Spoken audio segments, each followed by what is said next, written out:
నీ ముల్లార దుంత నీ గుడ్లు గువ్వలు వీక నీ కళ్ళు కాకులు ఓడువా నీ ఇంటనా పిచ్చలాలా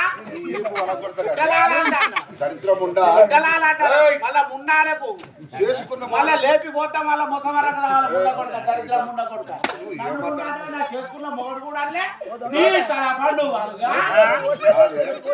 మళ్ళా లేపిపోతే ముసమరకు రావాలి నీళ్లు కాదే చేసుకున్న మోడు చేయబట్టపోతే ఉలవడతారు నాకు అది చెప్పాలి. అంటే చేసుకున్న మోడు చేయబట్టపోతే ఉలవడతారు అంటే చేసుకున్నాడు రమ్మనపోతే ఉంచుకున్నాడు రమ్మంటే అట్లా అయితే నేను ఊకుండా ఆడదాను కాదు. చేసుకున్న మోడు చేయబడితే నువ్వు రానుపో అన్నవట.